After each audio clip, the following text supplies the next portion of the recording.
জামায়াতে ইসলামের আমির ডক্টর শফিকুর রহমান আমাদের সঙ্গে আজকে আছেন। তাকে আমরা স্বাগত জানাই। তিনি আমাদের সময় দিয়েছেন, তার এই চরম ব্যস্ততার মধ্যেও তিনি আমাদের সাথে যুক্ত হয়েছেন। আপনাকে এবং ঠিকানা পরিবারকেও ধন্যবাদ আমার পক্ষ থেকে। জি, 5 আগস্টের পর এই প্রশ্ন অবশ্য অনেকবার আপনার সামনে এসছে। তারপর আমি আপনাকে বলি, যেহেতু আপনার সাথে আমার দেখা হচ্ছে নতুন একটা ঘটনার পরে, এই প্রসঙ্গে নতুন একটা ঘটনার পরে, আপনি কিন্তু যে কোনো জায়গাতেই এক ধরনের সমন্বয়ের প্রত্যাশী একজন মানুষ, ক্ষমা করার পক্ষে একজন মানুষ। আপনি সর্বশেষ যে আওয়ামী লীগের রাজনীতি নিষিদ্ধ করা হলো এবং দলকে আসলে তার সকল কার্যক্রম নিষিদ্ধ করা হলো, এইটা নিয়ে আমরা দেখেছি যে আপনার দলকে যারা সমর্থন করেন তারাও সেই নিষিদ্ধের দাবি করেছেন। কিন্তু আমি আপনার পার্সোনাল মতামত জানতে চাই যে আপনি এটা আসলে লাইক করেছেন কিনা, বা আপনি এটা পছন্দ করেছেন কিনা, বা আপনার যদি একক ক্ষমতা নেয়ার মানে সিদ্ধান্ত নেয়ার আপনি আপনার একক সিদ্ধান্ত প্রয়োগ করতেন, তাহলে আপনি এটা করতেন কিনা? দেখেন, এখানে অনেকগুলো বিষয়। আমাকে ইদানিং ফরেন মিশনের যারা বাংলাদেশে আছেন, এনভয় বা আপনার রাষ্ট্রদূত যারা আছেন, তারাও জিজ্ঞেস করেন যে ন্যাশনাল রিকনসিলিয়েশনের একটা জায়গা থাকা উচিত কিনা। আমি বলি অবশ্যই উচিত। তবে বিষয়টা হলো যে আমাদের ওন গুলা একদম তাজা, ট্রমা গুলা এখনো মেন্টাল এবং ফিজিক্যাল ট্রমা এখনো বিদ্যমান। হাসপাতালের বেডে এখনো রয়ে গেছে ইনজিওর্ড পার্সন গুলো। শহীদ পরিবারের অনেকেই তাদের আপনজনের লাশও এখন পায় না, লাশের সন্ধান বা কবরের সন্ধানও পায়নি। সো এটা একদম তাজা একটা বিষয়। যেমন আমরা যদি সাউথ আফ্রিকার কথা ধরি, তাহলে ডিকেডস আফটার ডিকেডস এটাকে হিলিং করতে, রিকনসিলিয়েশনে আনতে সময় লেগেছে। অর্থাৎ মিনিমাম একটা সময় দিতে হবে। আওয়ামী লীগের ক্ষেত্রে কি হয়েছে, তাদেরকে নিষিদ্ধ করা হয়নি, তাদের কার্যক্রমের উপরে মানে নিষেধারোপ করা হয়েছে, তারা ফাংশন গুলা করতে পারবে। 15.5 বছর তো তারা সুযোগ পেয়েছিলেন। এই দেশে ফেয়ার ডেমোক্রেসি তারা চাইলে কিন্তু কালচার করতে পারতেন এবং ইতিহাসে স্মরণীয় হয়ে থাকতে পারতেন। কিন্তু আসলে আপনিও তো তাদের অনেক কর্মকাণ্ডের প্রতিবাদ করেছেন অত্যন্ত জোরালো ভাবে। আগের আপনার ঠিকানা থেকে, বর্তমান ঠিকানা থেকে, সব জায়গা থেকে আপনি যেখানে যখন ছিলেন আপনি করেছেন। কেন করলেন? এই জিনিসগুলো অ্যাকসেপ্টেবল ছিল না, এই জন্যই তো করেছেন। তো তারা তো 15.5 বছর মানুষকে তাদের কোনো ডেমোক্রেটিক এবং পলিটিক্যাল রাইট দেয় নাই। জাস্টিস পাওয়ার রাইটটাও তারা স্ন্যাচ করে নিয়েছিল। এই ধরনের সবগুলা রাইটই তো কার্যত তারা কেড়ে নিয়েছিল। আপনি যদি প্রেসের কথা বলেন, এখন তো অ্যাটলিস্ট যখন তখন যাকে তাকে প্রধান উপদেষ্টাকে একটা কথা বলেছে ঢুকাই দাও, মামলা একটা দিয়ে তাকে সাথে সাথে ঢুকাই দাও, এই কাজটা এখন হচ্ছে না। আয়নাগরের ঘটনা তো এখন একটু হইতেছে। মাননীয় আমির, একজন ইউটিউবার আছেন সাব্বির, তাকে জেলে দিয়ে দেওয়া হয়েছে প্রধান উপদেষ্টাকে, কি জানি বলছে। না, আমি বলতেছি সেটা, আমি বলছি যখন তখন হচ্ছে না, ঘন হচ্ছে না। 2-1টা কেস হইতেই পারে, এটা এক্সেপশন। কিন্তু আগে তো এটা ছিল প্র্যাকটিস এন্ড র্যান্ডম, এটা কিন্তু এখন হচ্ছে না। তারপরে আপনি দেখেন যে আয়নাগরের যে বিষয়টা, মানুষকে ধরে নিয়ে ঢুকাই দাও, হোয়ার অ্যাবাউট কেউ জানে না, তার ফ্যামিলি জানে না যে মানুষটা বেঁচে আছে নাকি মরেই গেছে। যদি মরে যায় তার কবর কোথায়, আদৌ জীবনে দেখবো কিনা তার কবরটা, সেটাও তো প্রশ্ন। এরকম তো ঘটনা ঘটেছে। এবং যাদেরকে আয়নাগরে নেওয়া হয়েছে তারা কিন্তু সবাই ফিরে আসেননি। তারা অনেকেই এখনো আমরা জানি না তারা কোথায় আছে, আদৌ বেঁচে আছেন কিনা। তো এগুলা তো এখন হচ্ছে না। বায়বীয় মামলা যেটা বলা হয় সরকারের পক্ষ থেকে, এখন সরকারের পক্ষ থেকে সেরকম মামলা নেই। এখন মামলা হচ্ছে পলিটিক্যাল যারা বিভিন্ন পার্টিজ আছেন তারা। সেই ক্ষেত্রে এক এক দলের এক একটা দৃষ্টিভঙ্গি। আমাদের দৃষ্টিভঙ্গি হচ্ছে যে for fair justice, complaint of atrocity করেছেন যারা এটার পারপিটেটর, তাদেরকে ডিরেক্ট যারা আছেন তাদেরকে বাদ দিয়ে আমরা কোনো মামলায় কাউকে আসামি করিনি। এই জন্য আমাদের মামলায় শত কোনো আসামি নেই। অন্যান্য সংস্থার বা দলের বা অথরিটির থাকতে পারে। তো এই জিনিসগুলোর কিছুটা হলেও ডেভেলপমেন্ট হয়েছে, কিন্তু আরো অনেক হওয়ার প্রয়োজন আছে এবং সুযোগ আছে। এই ক্ষেত্রে আমি শুধু একটা লাইন করে একটু বোঝার জন্য, যে মানে আওয়ামী লীগ নিষিদ্ধ করা হয় নাই, আওয়ামী লীগের কার্যক্রম নিষিদ্ধ করা হয়েছে, দুইটার মধ্যে তফাৎ কি আসলে? মানে তারা মানে কি করতে পারবে আর কি করতে পারবে না, মানে একজন আওয়ামী লীগ কি করতে পারবে এখন? মানে আমার একটা আন্ডারস্ট্যান্ডিং আছে আওয়ামী লীগ নিষিদ্ধ, তা আপনি বলতেছেন না দুইটার মধ্যে একটু তফাৎ আছে, তফাৎটা কি আসলে? দেখেন, নিষিদ্ধ তো আমাদেরও করা হয়েছিল, তাই না? এবং একবার না, আমাদের এই সংগঠনের জন্মের পরে দফায় দফায় আমাদেরকে নিষিদ্ধ করা হয়েছে। নিষিদ্ধ যখন কোনো সংগঠনকে করা হয়, তখন এই সংগঠনের ব্যক্তিরাও বিভিন্ন ধরনের সমস্যায় পড়ে যান, এর সাথে রিলেটেড ব্যক্তিরা। এমনকি তাদের স্বাভাবিক জীবনযাত্রাটাও তাদের পক্ষে চালায় নেওয়া সম্ভব হয়। তারা যদি সমাজের কোনো ক্রিমিনাল ব্যক্তি নাও হয়ে থাকেন, তবুও তাদের উপরে সমস্যা আরোপ হয়েছে। কিন্তু যখন কার্যক্রম নিষিদ্ধ থাকবে, তখন ওই পলিটিক্যাল কার্যক্রমগুলো ছাড়া বাকি জীবনের সবই তো তারা করতে পারবে, করছে তো। আচ্ছা, তারা তো এই দেশটা সবাই তো আর চলে যাননি, সবাইকে জেলেও ঢুকানো হয়নি। এইটা একটু পরিষ্কার হয়েছে। জনাব যুদ্ধাপরাধের মামলায় জামাত নেতা এটিএম আজহারুল ইসলাম খালাস পাওয়ার পর আপনি একটি সংবাদ সম্মেলনে বলেছেন, জামায়াতে ইসলামী বা তার কোনো নেতাকর্মীর মাধ্যমে কেউ ক্ষতিগ্রস্ত হয়ে থাকলে তার কাছে নিঃশর্ত ক্ষমা চাই। এই ক্ষমা প্রার্থনায় কি ৭১ মুক্তিযুদ্ধের সময়টাও আছে কিনা সেটা সেদিন আপনি স্পষ্ট করেননি, আজকে এটা স্পষ্ট করবেন? মানে আপনি, অনেকেই প্রশ্ন করছেন যে জামায়াতের মাননীয় আমির ক্ষমা কিসের জন্য চাইলেন? মানে ৪৭-এর পর থেকে শুরু করে আজকে পর্যন্ত, শুধু ৭১ না, ৪৭-এর পর থেকে শুরু করে আজকে পর্যন্ত আমাদের দ্বারা যত মানুষ যত জায়গায় কষ্ট পেয়েছে, কেউ যদি ক্ষতিগ্রস্ত হয়ে থাকে, সেই মানুষগুলো, তাদের সকলের কাছে আমি বিনা শর্তে ক্ষমা চেয়েছি। কেন ক্ষমা চেয়েছি? আমরা মানুষ, ইন্ডিভিজুয়াল মানুষ যেমন ভুল করতে পারে, মানুষের সমষ্টি একটা দলেরও বিভিন্ন ভুল সিদ্ধান্ত থাকতে পারে। কোনটা ভুল কোনটা সঠিক ইতিহাস এটা নির্ধারণ করবে। আজকে যেটাকে ভুল বলা হচ্ছে, কালকে এটাই হয়তো সবচেয়ে বড় সঠিক হিসাবে প্রমাণিত হবে। আর ইতিহাসের পালাবদলে রাজনীতিতে সবাই জিতে না, কেউ জিতে কেউ হারে।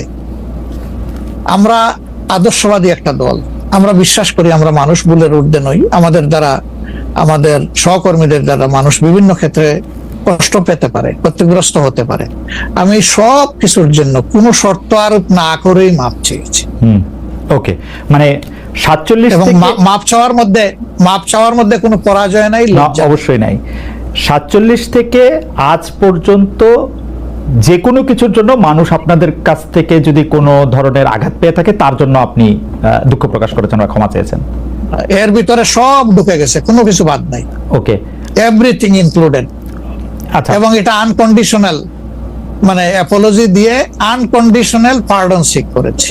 এইটা কি ডক্টর শফিকুর রহমান, আমি আসলে যেহেতু আপনার সঙ্গে আমার মানে নানা সময় কথা বলার সৌভাগ্য হয়েছে, মানে পর্দার বাইরে পর্দার ভিতরে, সেটা আমি জানি বলেই আমি আমার প্রশ্নটা করছি যে আপনি যে ৭১টাকে এই ৪৭ থেকে আজ পর্যন্ত একসাথে বললেন, এর কি কোনো বিশেষ কারণ আছে নাকি? মানে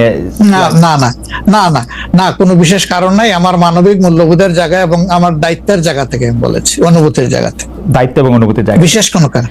আচ্ছা, আমি আবার ২-৩ দিনের ঘটনা একটু আসি। আমরা দুইটা ঘটনা আমরা দেখেছি যে আমাদের অনেককে ব্যথিত করেছে। একটা হচ্ছে লালমনিরহাটে একজন যিনি নরসুন্দর, তিনি এবং তার ছেলেকে খুব আয়োজন করে মারধর করা হচ্ছে এবং তাদেরকে টেনে নিয়ে পুলিশের কাছে নিয়ে যাওয়া হয়েছে। এবং আরেকজন যিনি ২০১৮ সালের ডিসেম্বরের রাতের ভোট বলে খ্যাত নির্বাচনের যে প্রধান নির্বাচন কমিশনার, তাকে আসলে খুবই অপমানজনক ভাবে মানে থানায় নিয়ে যাওয়া হয়েছে এবং সেটা আবার ভিডিও করা হয়েছে। মানে আমি সাধারণভাবে যেটা বুঝি, আপনি আমাকে শাস্তি দিতে পারেন, আপনি আমাকে মৃত্যু দিতে পারেন, কিন্তু মানুষ হিসাবে আরেকটা মানুষকে অসম্মান করার অধিকার যে আমাদের নাই, এইটা কি মানে মানে নাকি এইটা আমাদের আছে কারণ তারা একটা খারাপ কাজ করেছিল, এরকম কি? মানে আমি জানি না, মানে অনেকে তার আরেকজন, জি আপনি বলেন, আরেকজন খারাপ কাজ করেছেন বলে আমিও করব, এটা কোনো যুক্তি? আমি আরেকজনের খারাপে কষ্ট পেলাম, ক্ষতিগ্রস্ত হলাম, এখন আমি সেম অথবা ওয়ার্স দেন দিস আরো খারাপ কিছু করলাম তার সাথে, সেটা কি কোনো মানবিক আচরণ বলে গণ্য হবে? নিশ্চয়ই না। তবে দেখেন, আমরা এটাকে কখনো সমর্থন করি না, কিন্তু পরিবেশ, প্রেক্ষাপট, স্থান, কাল, পাত্র, মানুষ কোনো জিনিসকে যখন লাইক করে না, তখন প্রকাশ্যে হয় তার প্রতিবাদ করে, না হয় মনে মনে ঘৃণা করে, অথবা সে শক্তি থাকলে প্রতিরোধ করে। এই তিনটা স্টেজ থাকে, এটা হাদিসের ভাষা অনুযায়ী। এই অবস্থায় আমরা হয়তো ভিজিবল সেরকম প্রটেস্ট অনেক ক্ষেত্রেই করতে পারি না, কিন্তু আমরা এগুলাকে মনের দিক থেকে সাপোর্ট তো করি না, আমরা বরঞ্চ মনে করি যে এগুলা আরেকটা অপরাধ। ডেফিনেটলি সিইসি যিনি ছিলেন তিনি তো একজন মানুষ, তিনি এই রাষ্ট্রের একজন সিভিল সার্ভেন্টও ছিলেন এবং উঁচু পর্যায়ে তিনি দায়িত্ব পালন করে তিনি রিটায়ার করেছেন। তিনি নিশ্চয়ই কাজ ভালো করেন নাই, অনেকগুলা খারাপ কাজ করেছেন। সেই সময়টা জনপ্রত্যাশার এগেইনস্টে গিয়ে করেছেন, সত্য তথ্যের উপর না থেকে অসত্য তথ্য তিনি তার সংস্থা থেকে বলেছেন, সেগুলো সব খারাপ। তো তার জন্য তো আদালত আছে, কিন্তু আদালতে যাবেন, আমি তাদেরকে আদালতে নিয়ে যাই, আইনের আওতায় নিয়ে যাই, কিন্তু আইন আমার হাতে আমি তুলে নেবো কেন? এটা তো কোনো অবস্থায় আমরা সমর্থন করবো না। এই জন্য আপনার স্মরণ থাকার কথা, 5 তারিখ রাত্রেই আমরা ঘোষণা করেছি যে ব্যক্তিগতভাবে আমরা কারো উপর থেকে কোনো প্রতিশোধ নেব না এবং আমরা নেইনি। আমাদের 2-1টা ব্যতিক্রম ঘটনা ঘটেছে, আমরা তাদেরকে শাস্তি দিয়েছি, আমরা ছাড় দেই নাই কাউ। আমাদের এই ঘটনাগুলো র্যান্ডম না, ব্যাপক না, 2-1টা বিচ্ছিন্ন ঘটনা, আমরা কাউকে ছাড় দেই। আমরা যেহেতু আপনার সময় কম, আমরা দ্রুত একটা বিষয় থেকে আরেকটা বিষয়ে যেতে হচ্ছে। সম্প্রতি আপনি একটি ভাষণে বলেছেন, আমি এখানে ছোট্ট একটু অ্যাড করতে চাই।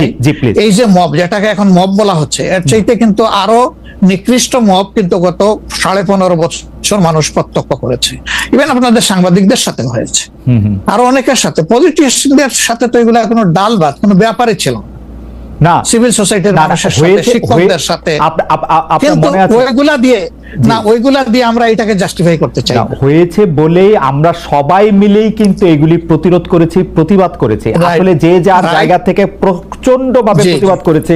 আমার মনে আছে ডয়েচে ভেলেতে থাকতে আমি একবার শেখ হাসিনার নাম করে এতবার বলতেছিলাম যে কেন তিনি এটি করবেন, কেন তার এটি সমালোচনা করা যাবে না, এবং কেন তার এটা, মানে আমার মনে আছে যে মানে আমার সাংবাদিকতায় আমি কোনো সময় অ্যাক্টিভিজম করতে চাই না বা অ্যাক্টিভিজমের জায়গা থেকে, কিন্তু এইগুলির প্রতিবাদ আমরা সবাই মিলেই আসলে করেছিলাম, যে যার অবস্থান থেকে। রাজনীতিবিদরা এখনো আমাদেরকে করতে হবে, এখনো যদি আমরা সেই জায়গার মধ্যেই থাকি এবং কেউ কেউ আমরা এটা বলি যে তারা করেছে সেজন্য এটা ঠিক আছে, সেইটার ব্যাপারে আপনার কাছে বিচার দিতে চাইছি। প্রশ্নই ওঠে না, এটাকে সাপোর্ট করা যাবে না। আরেকজন অন্যায় করেছে তাই আমি আরেকটা অন্যায় করবো, এটা চলবে না। আর তাইলে আমরা ভালোর দিকে আগাবো কিভাবে? অ্যাবসলিউটলি আমরা আগাতে পারবো। আপনি সম্প্রতি এক ভাষণে বলেছেন, আরেকটা প্রসঙ্গে যায়, যে সেই গণতন্ত্র হালাল যার মাধ্যমে আল্লাহর বিধান কায়েম করা যাবে, বুলেট নয় ব্যালটের মাধ্যমে যেতে হবে। এটা আপনি বলেছেন হাদিসের রেফারেন্স দিয়ে। আপনার এই বক্তব্যের প্রতিবাদ করেছেন মুফতি ডক্টর সাইয়েদ মোহাম্মদ এনায়েতুল্লাহ আব্বাসী সিদ্দিকী। রোববার ফেসবুক এক পোস্টে দাবি করেছেন যে তিনি হাদিসের সুস্পষ্ট অপব্যাখ্যা করেছেন। আপনি এক লাইনে আবার একটু ব্যাখ্যা দিবেন কিনা? আমি হাদিসের দেই নাই, আমি বলেছি যে ডেমোক্রেটিক যে প্রসেসটা, এটা রাসূল করিম সাল্লাল্লাহু আলাইহি সাল্লামের পরে যারা রাষ্ট্র পরিচালনা করেছেন খোলাফায়ে রাশিদিন, তাদের সময় ছিল, এবং এটা বাস্তবতা আমরা সবাই জানি। হযরতে ওমর খুতবা দিতে দাঁড়াইছেন, সাধারণ মুসল্লি বলছে আমি আপনার খুতবা শুনবো না। কেন শুনবেন না? ওই যে আমরা কুশাগার থেকে কাপড় পাইলাম, আমার কাপড়ে লম্বা জামা হইলো না, আপনারটাই লম্বা জামা হইলো কেমনে? এই তো সেম কাপড় দেখতেছি।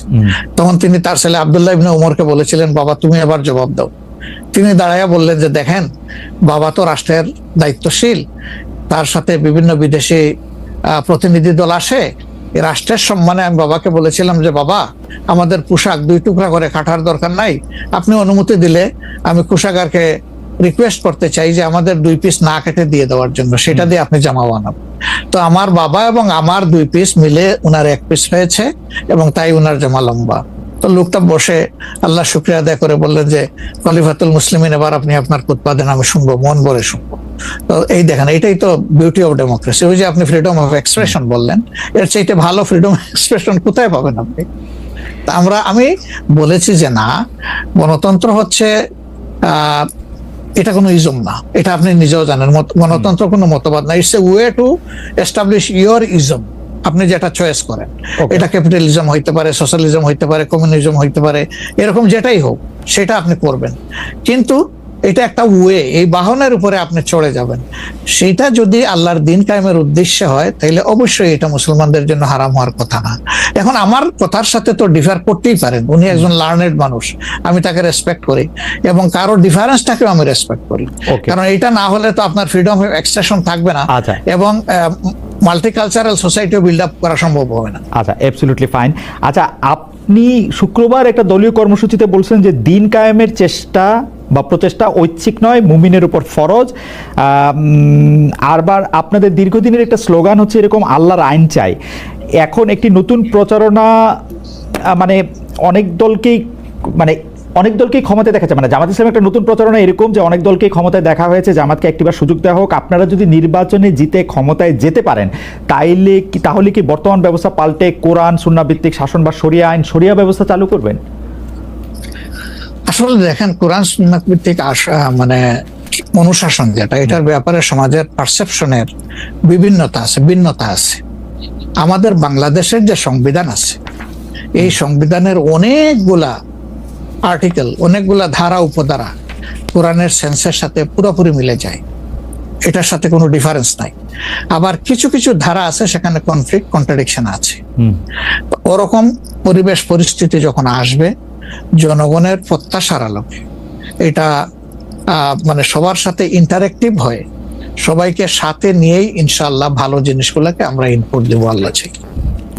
তবে এটাও মনে রাখার বিষয় যে কোরআনী শাসন হঠাৎ করে আল্লাহ তাআলা এস্টাবলিশের হুকুম দেন নাই। It was a gradual process. For example মাদক কিন্তু দুনিয়ার কেউ কিন্তু এটাকে অ্যাপ্রুভাল দেয় না, বাট এটার প্র্যাকটিস সব জায়গায় আছে, এটা বাস্তবতা। তো সেই মদ যখন হারাম ঘোষণা করা হয়, নিষিদ্ধ করা হয়, তখন কিন্তু 3 পর্যায়ে গিয়ে চূড়ান্তভাবে এটা নিষিদ্ধ করা হয়েছিল। তো এটা গ্রাজুয়াল একটা প্রসেস।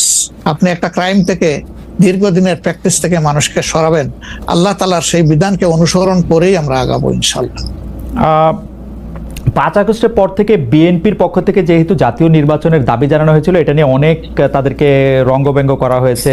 জামায়াতে ইসলামী মাঝামাঝি থেকে ফেব্রুয়ারি ইলেকশনের কথাও বলেছে, রোজার পরেও ইলেকশনের কথা বলেছে, রোজার আগেও ইলেকশনের কথা বলেছে, কিন্তু আমরা দেখতে পাচ্ছি জামায়াতে ইসলামী 300 আসনে প্রার্থী ঘোষণা করে ফেলেছে। আপনারা যদি পরে কোনো রাজনৈতিক জোট করেন বা পরে যদি কোনো ধরনের রাজনৈতিক সমঝোতার মাধ্যমে জাতীয় সরকারের একটা আবহ তৈরি হয়, তাহলে কি হবে? আপনারা এখনই জোট ঘোষণা করে ফেলেছেন, সেটা কেমন হলো?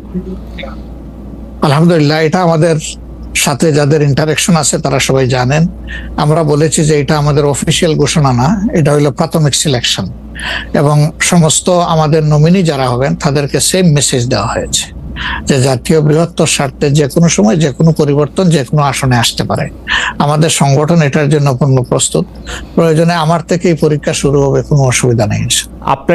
আপনার কাছে ছোট একটি পরীক্ষা, সেটি আপনার পরীক্ষা না, আপনার কাছে একটি ছোট পরীক্ষা। আপনি কুষ্টিয়া 3 সদর আসনে জামাত ইসলামের এমপি প্রার্থী হিসেবে ঘোষণা করা হয়েছে জনপ্রিয় ইসলামী বক্তা জনাব আমির হামজাকে, কিন্তু এদিকে আবার জামাতি ইসলামীর শুরা সদস্য জনাব ফরাদ হোসেন রয়েছেন, তার নামও জোরে সোরে শোনা যাচ্ছে। অনেকেই বলছেন যে তৃণমূল জামায়াত আসলে পছন্দ করে নাই হঠাৎ করে এরকম একজনকে মনোনয়ন দেওয়া। এই বিষয়টাকে আসলে আপনি কিভাবে দেখেন? শুধু জনপ্রিয় না, নট দ্যাট। আমরা যখন কোনো জায়গায় নমিনি সিলেকশন করি তখন 2টা জিনিস আমরা বিবেচনায় নেই। একটা হলো যে এই নমিনির ব্যাপারে স্থানীয় সংগঠনের যারা নেতাকর্মী আছেন তাদের দৃষ্টিভঙ্গি কি, 2 নম্বর হচ্ছে জনগণের দৃষ্টিভঙ্গি কি। এই 2টা বিষয়কে আমরা বিবেচনায় নিয়েই প্রার্থী সিলেকশন করি। এবং এটা যেগুলা শুনতেছেন, অনেক সময় আমাদেরকে অতি ভালোবাসেন যারা, ওই যে আপনি একবার আমাকে জিজ্ঞেস করলেন যে আপনাদের ব্যাপারে এত বিরোধিতা করে কেন, আমি বলছিলাম যে তারা অত ভালোবাসে তো অনেক বেশি, এই জন্য আমাদেরকে নিয়ে কসলাইতে হবে। জনাব আমির হামজার বিরুদ্ধে যে দুটি বক্তব্য বেশি সামনে আসছে, তিনি একবার বলেছিলেন যে তার 14 গোষ্ঠী সবাই আওয়ামী লীগ করেন। 2 নম্বর হচ্ছে যে এই জুন মাসেও জনাব আমির হামজা নিজ এলাকায় মোটরসাইকেল শোডাউন করেছেন, যেই শোডাউনের রাজনীতি অ্যাপারেন্টলি আপনারা উৎসাহ দেন না, কিন্তু তাকে এটি করতে দেখা যাচ্ছে। হ্যাঁ, আমরা তার দৃষ্টি আকর্ষণ করেছি। ওকে, আমরা এই ব্যাপারে দৃষ্টি আকর্ষণ করেছি যে পাবলিক ইনকনভিনিয়েন্স হয় এমন কোনো কাজ আমরা করব না, যত দূর সম্ভব এটা আমরা অ্যাভয়েড করে চলবো। এটা আচ্ছা, আমরা আরেকটা প্রসঙ্গে আসি যে লন্ডনে ডক্টর মোহাম্মদ ইউনূস এবং জনাব তারেক রহমানের বৈঠকের পর যৌথ বিবৃতির প্রসঙ্গে জামায়াতে ইসলামী একটা শক্ত অবস্থান নিয়েছে। তারা বলেছে যে বৈঠককে তারা স্বাগত জানিয়েছেন, কিন্তু যৌথ বিবৃতিটা তারা পছন্দ করেন নাই। এই কারণে জাতীয় ঐক্যমত্য কমিশনে তাদের অংশগ্রহণও তারা একদিনের জন্য বয়কট করেছেন, মানে আপনারা বয়কট করেছেন। পরে আবার ডক্টর মোহাম্মদ ইউনূস আপনাকে ফোন করেন এবং সেই টেলিফোনের পরে আপনি ডক্টর মোহাম্মদ ইউনূস টেলিফোনে কি বলেছিলেন আপনাকে, সেটাকে আমাদের একটু বলা যাবে? না, উনি আসলে সেখানকার পরিবেশটাই তুলে ধরেছেন সামগ্রিকভাবে যে কেন উনি এটা করতে গেলেন। আমাদের কনসার্নের জায়গা ছিল যে তিনি নির্বাচনের একটা টাইমলাইন, ডেট না, একটা টাইমলাইন ঘোষণা করেছিলেন যে এইটা 1st হাফ অফ এপ্রিল কোনো একটা সময়ে নির্বাচন অনুষ্ঠিত হবে এবং নির্বাচন কমিশন সেই ব্যাপারে তারিখ নির্ধারণ করে তারা শিডিউল দেবে। এটা কিন্তু সবগুলা দলের সাথে সিরিজ অফ টকের পরে, উনি সরাসরি আলোচনার পরে এটা করেছিলেন। এরপরে তিনি লন্ডনে গিয়েছেন। তারেক রহমান সাহেব যেহেতু দেশে নেই এবং তিনি কার্যত বিএনপির এখন হইলেন নির্বাহী প্রধান, ভারপ্রাপ্ত চেয়ারম্যান, তো তার সাথে একটা বৈঠক হওয়াই উচিত, হইতেই পারে, এটা তো ভালো, এটা খারাপ কি? রাজনীতিতে ডায়ালগই তো উত্তম সমাধান। এবং বিএনপির কিছু কনসার্ন ছিল, তার সাথে আলোচনার মাধ্যমে সেটা যদি দূর হয়, এটা তো ভালো, জাতীয় জীবনের জন্য ভালো, জাতীয় রাজনীতির জন্য ভালো। কিন্তু যেটা সকল দলের সাথে আলোচনা করে তিনি একটা টাইমলাইন দিলেন, শুধুমাত্র একটা দলের সাথে আলোচনা করে সেটা থেকে এইভাবে তার প্রকাশ্যে ঘোষণা দেওয়া, যদিও তিনি ডেফিনেটলি বলেন নাই যে রমজানের আগেই হবে, তিনি বলেছেন যদি এই জিনিস ফুলফিল করা যায় তাইলে সেটা আগেও চিন্তা করা যেতে পারে, কিন্তু সেটা ভালো হতো। আমাদের বক্তব্য হচ্ছে ভালো হতো দেশে এসে তিনি তাকে বলতেন যে আমি সম্মানের সাথে আপনার কথা শুনলাম, আমি মনে করি আপনার কথাগুলা লজিক্যাল, আমি দেশে গিয়ে আবার দলগুলোর সাথে একটু আলাপ করবো, করে এটাকে কিভাবে শেপ দেওয়া যায় আমি চিন্তা করবো, আপনি আমার উপর আস্থা রাখতে পারেন। That was good. কিন্তু এটা না করে সেখানে এটা ঘোষণা দেওয়াটাকে আমরা সঠিক মনে করি নাই। আমরা মনে করি যে ক্ষমতার ভারসাম্য একদিকে হেলে গিয়েছে এবং জাতি একটা রং মেসেজ পেয়েছে। এই জন্য আমরা আমাদের এই পর্যায়ে এটা আমার একটা প্রশ্ন, আপনার কাছে কি মনে হয় পরবর্তী জাতীয় সংসদ নির্বাচন আসলে কোন দিন কোন মাসে হবে? আমি ঠিক এটা জানি না, তবে আমি মনে করি যে এটা এপ্রিল পাড়ি দেবে না কোনো অবস্থায়। আর ফেব্রুয়ারিতে হলে আমি বলেছি সবার আগে, আপনি বলেছেন যে হ্যাঁ, যে ফেব্রুয়ারিতে হলে এটা বেস্ট, কারণ এই সিজনটা আমাদের জন্য কমফোর্টেবল সিজন ইলেকশনের জন্য। আপনার কাছে কি মনে হয় আপনার মনে কি এরকম একটা সম্ভাবনা আপনি দেখতে পান যে এটা রমজানের পরেও আসলে যেতে পারে? সেই ক্ষেত্রে রমজানের সময় আপনাদের ক্যাম্পেইন করতে হবে। বেশিরভাগ সময় আমরা দেখি যে রমজানের সময় ধর্মপ্রাণ মুসলমানদের অনেকেই আসলে দুনিয়াবি কোনো জিনিসের মধ্যে থাকতে চান না, সেই ক্ষেত্রে ভোটের মানে এখনো কি? আমার মনে হয় যে রমজানে তো আমরা সব ধরনের সব কাজই তো করি, কাজ তো আমরা বাদ দিই না কোনো, রাইট? অফিস আদালত ব্যবসা বাণিজ্য সবই তো করি, খেত খামার যার যেটা আছে। রমজান আমাদের জন্য কোনো সমস্যা না, রমজান কারোর জন্যই সমস্যা হওয়া উচিত না। ওকে। কোন দল বলেছেন যে রমজানে ক্যাম্পেইন করতে গেলে অনেক ইফতার মাহফিল হবে, সেখানে প্রচুর টাকা খরচ করতে হবে, আপনি করবেন না। আপনি ইফতার মাহফিলে মেহমান হিসাবে গিয়ে খেয়ে আসবেন, দোয়া করে দিয়ে আসবেন, অসুবিধা কি? আপনাকে টাকা খরচ করতে হবে কেন? ওই সময় তো এমনিও টাকা খরচ করা ঠিক না, শিডিউল ডিক্লারেশন হয়ে যাওয়ার পরে মানুষকে খাওয়ানো ঠিক না। আপনি খাবেন, অসুবিধা কি? দাওয়াত দিলে যাবেন, খাবেন, কথা বলবেন, মিশবেন, হাত মিলাবেন, এটাও আপনার নির্বাচনী কাজকে আগাবে, কোনো সমস্যা তো নাই। আপনি কোনটা প্রেফার করবেন, মানে ইলেকশনের ডেট ফেব্রুয়ারি অর এপ্রিল? আমরা তো প্রেফার করে বলেছি বেস্ট হইলো ফেব্রুয়ারি, কিন্তু এপ্রিলে হইলে কোনো অসুবিধা নাই। আমরা মনে করি এপ্রিলে হইলে অসুবিধা নাই, তবে এটা ক্রস করা উচিত নয়। এপ্রিল ক্রস করা উচিত না, কোনো অবস্থায় উচিত হবে না। আপনি কি মনে করেন এখন যদি নির্বাচন কমিশন বলে যে তারা ডিসেম্বরে নির্বাচন দিতে চান, তাইলে কি আপনারা আপত্তি জানাবেন না আপনাদের এটা? হ্যাঁ, না, আমরা ওই যে দুই তিনটা জিনিস বলেছি, যে বেসিক রিফর্ম, তারপরে হচ্ছে আপনার দৃশ্যমান বিচার, প্রবাসীদের ভোট ইনকর্পোরেট করা, এই তিনটা জিনিস যদি আমরা মিনিমাম পাই তাহলে ডিসেম্বর কেন, সামনের মাসে হইলে আমাদের কোনো আপত্তি নেই। ডিসেম্বর আমাদের দর্শক, আমরা দেখেন মূল থেকে কখনো বলি নাই যে এই মাসে হতেই হবে, এই শব্দ কিন্তু কখনো আমরা উচ্চারণ করিনি। আমরা এই ব্যাপারে ফ্লেক্সিবল। আমরা প্রধান উপদেষ্টার কমিটমেন্টের উপরে রেসপেক্ট শো করতে চাই। উনি বলেছিলেন ডিসেম্বর এই বছর অথবা আগামী বছরের জুনের মাঝখানে যে কোনো সময় তিনি নির্বাচন দিবেন। তা আমরা দেখতে চাই যে তিনি তার কথার উপরে আছেন। তবে এটাও ঠিক যে মে জুন এগুলা কিন্তু ইলেকশনের জন্য কোনো ফেভারেবল টাইম না। ইভেন এপ্রিলটাও একটু কষ্ট হবে, এই ব্যাপারে বলার অপেক্ষা রাখে না। ফেব্রুয়ারির চাইতে এপ্রিলে কিন্তু একটু কষ্ট বেশি হবে। আপনাকে যেহেতু মানে একটু তাড়াতাড়ি, সেজন্য আমাদের শেষ প্রসঙ্গ সেটা হচ্ছে বিএনপির সাথে জামায়াতে ইসলামের সম্পর্ক। আমরা দেখেছি যে আপনি এবং আপনাদের দলের নায়েবে আমির, তারা দুজনেই বিএনপির চেয়ারপারসন এবং ভারপ্রাপ্ত চেয়ারপারসন যারা লন্ডনে ছিলেন তাদের সাথে দেখা করেছেন। দেখা করার পরে আমরা রাজনীতিতে একটা ইতিবাচক সুবাতাস দেখেছিলাম। আপনি এসে ফেব্রুয়ারিতে ইলেকশনের কথা বলেছিলেন। এখন আবার ব্যাপারটা আসলে কোন জায়গায়, মানে জামায়াতে ইসলামী বিএনপি কি পরস্পর মুখোমুখি অবস্থা আছে? তাদের মধ্যে কি আবার এটা সদ্ভাব, মানে আসলে অবস্থাটা কি এখন? আসলে সমস্যাটা আমাদের না, সমস্যা আপনাদের। আচ্ছা, মিডিয়ায় যারা আছেন তাদের। আচ্ছা, আমরা তো মুখামুখি না, আমরা তো পাশাপাশি আছি। তো ওকে, আমরা এই যে ঐকমত্য কমিশন বলেন বা অন্যান্য মিটিং গুলা বলেন বা আমাদের নিজেদের মধ্যে কথাবার্তা বলেন, আমরা তো কোনটা বন্ধ রাখি নাই, আমরা সবটাই আছি। কিন্তু কতিপয় মিডিয়া, সবাই না, এই কুচে কুচে টেনে টেনে সুতা বাইর করে কোথায় একটু বিএনপির মুখামুখি জামাত হবে, জামাতের মুখামুখি বিএনপি হবে, এটার মধ্যে জাতির কি কল্যাণ আছে আমরা বুঝতে পারি না। আমাদের তো ওরকম কোনো রেশারেশির সম্পর্ক নাই। আমি হচ্ছে যে দুটা, খালি আপনি মিডিয়ার কথা বলছেন, ভালো করছেন। এখন আমরা তো আসলে মানে মিডিয়া থেকে অনেক সময় তথ্য নেই। বিএনপির নেতার প্রসঙ্গে একটি সংবাদ শিরোনাম আমি পড়েছি, ভোট হলে তো তাদের গুরুত্ব থাকবে না, জামায়াতকে ফখরুলের খোঁচা, স্বাধীনতার অবিশ্বাসীদের সমর্থন করা যাবে না, মির্জা ফখরুল। আবার আরেকটা রিপোর্ট, আবার আরেকটা পত্রিকার রিপোর্ট, জামায়াতকে স্বাধীনতা বিরোধী বলা হলে অনেকের বাবাও রাজাকার ছিলেন, জামায়াতের সাধারণ সম্পাদক বলছেন। তো আপনি আসলে শুধু মিডিয়াকে না বলে, আমরা তো একটা নেতাদের মধ্যে আপনারে তত একটা দেখি না, মানে আপনারা আমি মনেই করতে পারতেছি না, আমি প্রাণপণে মনে করতে চেষ্টা করতেছিলাম, কিন্তু নেতা কর্মীদের মধ্যে তো ব্যাপারটা আসলে আমরা দেখি। না না, আছে, এটা আমি অস্বীকার করব না।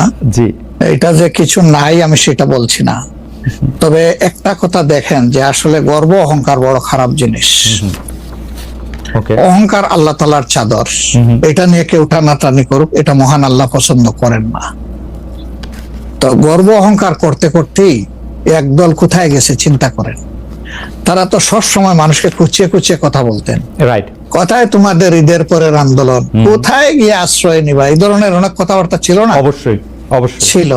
তা আমি এটা যদি আমিও বলি, এটা গ্রহণযোগ্য হওয়া উচিত নয়, এবং এটা অন্য কেউ যদি বলে সেটাও গ্রহণযোগ্য হওয়া উচিত নয়। কাউকে নিয়ে উপহাস করতে নাই।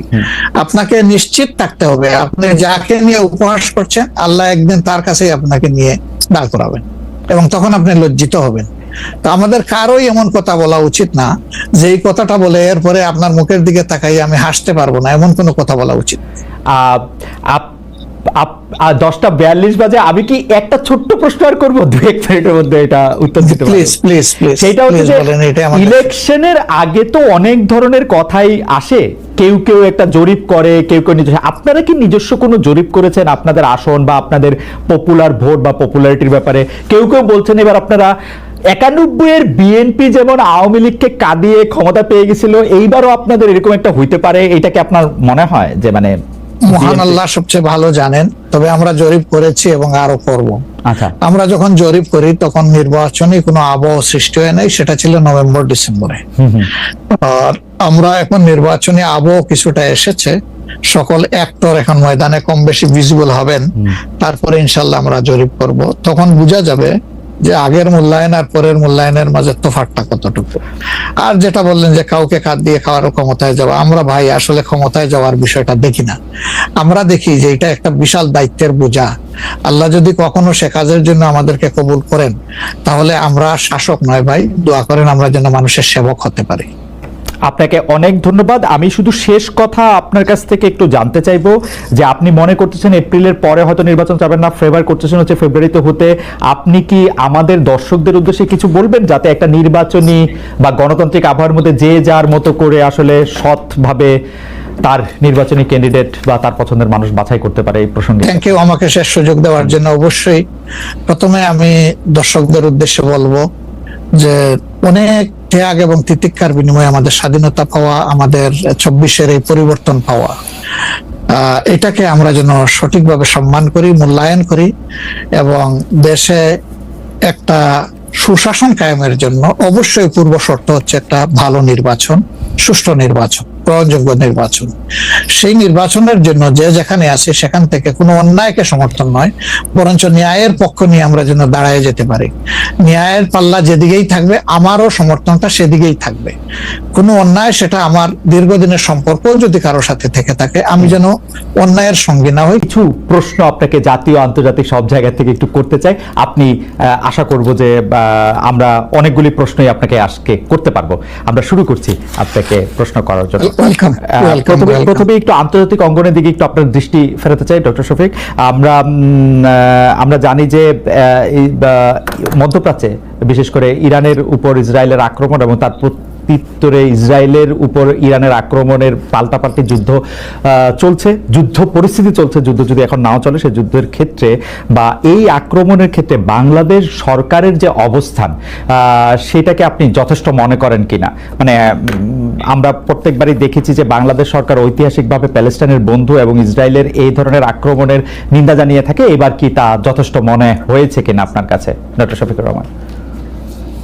ধন্যবাদ। প্রথমেই আমি দুঃখ প্রকাশ করি এবং যে সমস্ত নিরীহ মানুষ বিভিন্ন দিকের গোলাবর্ষণে আক্রান্ত হয়ে, বোমায় আক্রান্ত হয়ে ইতিমধ্যে নিহত হয়েছেন, আমি তাদের আত্মার মাগফিরাত কামনা করি এবং তাদের পরিবার আপনজনদের প্রতি আমি সহমর্মিতা জ্ঞাপন করি। যুদ্ধ আসলে কোনো সমাধান নয়, যুদ্ধ হচ্ছে ধ্বংসের কারণ। দুনিয়ার যুদ্ধের মাধ্যমে শান্তি আসবে না, শান্তি আসতে হবে কন্টিনিউয়াস ডায়ালগ এবং পরস্পরকে সম্মানের মধ্য দিয়ে। তো যা হয়েছে এটা তো হঠাৎ করে হয়নি, এটা একটা ধারাবাহিকতা। দীর্ঘদিন ধরে গাজার উপর, ফিলিস্তিনের উপর যে আক্রমণ চলে আসছে, প্রতিদিন সেখানে নিরীহ মানুষ, শিশু, নারী, পুরুষ, বৃদ্ধ, অনেক মানুষই প্রতিদিন নিহত হচ্ছেন। আমরা এই বেদনাদায়ক দৃশ্য দীর্ঘদিন ধরে অবলোকন করছি। যাদের মিনিমাম বিবেক আছে তারা এই তৎপরতাকে কোনোভাবে সমর্থন তো করবেনই না, অন্তরের অন্তঃস্থল থেকে তারা নিন্দা করেন, এটাই স্বাভাবিক, আমরাও নিন্দা করি। ইরানকে হঠাৎ করে কেন এই আক্রমণ করা হলো? বিনা নোটিশেই, কিন্তু অনেকটা বিনামেকে বজ্রপাতের মতো তাদের একটা স্বাধীন সার্বভৌম দেশে ইসরায়েলি হামলা করেছে। আমরা এটা নিন্দার সাথে সাথেই জানিয়েছি এবং শুধু আমরা না, দুনিয়ার বিবেকবান সবাই জানিয়েছে, এমনকি আরব বিশ্বের অনেকেও এই হামলার নিন্দা জানিয়েছিলেন। তবে ইরানেরও আত্মরক্ষার অধিকার আছে, যে কারো আত্মরক্ষার অধিকার আছে। আত্মরক্ষার স্বার্থে কেউ যদি কোনো ভূমিকা নেয় তাকে দায়ী করা যাবে না, কারণ সে আক্রান্ত। আক্রান্ত ব্যক্তি, রাষ্ট্র কিংবা সংস্থার আত্মরক্ষার অধিকার, এটা মানবতার ইতিহাসে স্বীকৃত, এটা কেউ অস্বীকার করে না। কিন্তু আমরা লক্ষ্য করেছি যে এই আক্রমণ প্রতি আক্রমণ, দুই আক্রমণেই শুধু সামরিক লক্ষ্য বস্তুতে আঘাত হানা হয়নি, বিভিন্ন ধরনের আঘাত এসেছে এবং এক পর্যায়ে আমেরিকা এখানে সম্পৃক্ত হয়ে পড়লেন। অথচ আমেরিকার জায়গা থেকে এই যুদ্ধ থামানোর ভূমিকা নেওয়াটাই ছিল উচিত, সেটা হয়নি, বরঞ্চ যুদ্ধে জড়ায় পড়ল আমেরিকা এবং আমেরিকাও ইসরায়েলের মতোই বরঞ্চ এর চেয়ে ভয়াবহ আক্রমণ করে বসলো ইরানের উপর। আসলে এগুলা কোনোটাইকে আমরা সমর্থন করি না। এখন আপনার প্রশ্ন হচ্ছে যে বর্তমান সরকার যেটুকু কনসার্ন ব্যক্ত করেছে এটাকে আমরা যথেষ্ট মনে করি কিনা। আসলে যথেষ্ট তো হলো যে মুসলিমের পাশে সরাসরি দাঁড়াইতে পারবে, ওটা তো আমরা কেউ পারছি না। বরঞ্চ আমরা আমাদের নৈতিক সমর্থন দিয়ে এবং অন্যায়ের বিরুদ্ধে নিন্দা অথবা প্রতিবাদ জানিয়ে আমরা আমাদের অবস্থান স্পষ্ট করতে পারি। জি, সরকার যা করেছে, আশা করি আপনার এবং আমার এই আলোচনার মাধ্যমে সরকার আরো বেশি উপলব্ধি করবে যে তাদের আরো কিছু করণীয় ছিল। না মাননীয় আমির, আমরা একটি বিষয়ে একটি প্রশ্ন উঠেছে, প্রশ্নটি হচ্ছে এরকম যে 13 তারিখে পররাষ্ট্র মন্ত্রণালয় থেকে এই ইসরায়েলের ইরানের উপর আক্রমণের প্রতিবাদ জানানো হয়েছে, কিন্তু সেটি আসলে এমনকি পররাষ্ট্র মন্ত্রীর পক্ষ থেকেও সে প্রতিবাদ জানানো হয়নি, পররাষ্ট্র মন্ত্রণালয়ের পক্ষ থেকে। এর আগে আমরা দেখেছি এরকম আক্রমণের ক্ষেত্রে বাংলাদেশের সরকার বা রাষ্ট্রপ্রধান আসলে প্রতিবাদ জানান, তারা একটি বক্তব্য রাখেন বা বক্তব্য দেন। এই ক্ষেত্রে আমরা ডক্টর মোহাম্মদ ইউনূসকে একদম চুপচাপ দেখছি। ডক্টর মোহাম্মদ ইউনূস সরকারকে বলা হচ্ছে যেহেতু তারা এখন মার্কিন যুক্তরাষ্ট্র সরকারকে খেপাতে চান না, সেই জন্য তারা এই ব্যাপারে আসলে এক ধরনের ধীরচল নীতি অবলম্বন করছেন। আপনি কি বিষয়টা সেভাবে দেখেন কিনা? এটার ব্যাখ্যা তারা ভালো দিতে পারবেন, তবে এমন দৃষ্টিভঙ্গি থাকলে এটা উচিত হবে না, কারণ মানবতা যেখানেই আক্রান্ত হবে একটা স্বাধীন দেশ হিসেবে, বিবেকবান কর্তৃপক্ষ হিসেবে অবশ্যই আমাদেরকে রেসপন্স করতে হবে। এই প্রসঙ্গে আরেকটু আন্তর্জাতিক প্রশ্ন, সেটা হচ্ছে যে আরব রাষ্ট্রগুলো, বিশেষ করে অর্গানাইজেশন অফ ইসলামিক কান্ট্রিজ এবং আরব ওয়ার্ল্ড, যারা আরবের ধনী বৃষ্য, তাদের যে প্রতিক্রিয়া, সেই প্রতিক্রিয়াকে আপনি আসলে সঠিক মূল্যায়ন করেন কিনা? দুই এক কথা বললেই হবে যে আপনি কি তাদেরকে খুবই দুর্বল, খুবই দুর্বল, আপনি খুবই খুবই খুবই দুর্বল মনে করতেছেন। আমি একটু আন্তর্জাতিক রাজনীতি থেকে একটু আঞ্চলিক রাজনীতিতে আসি। অনেক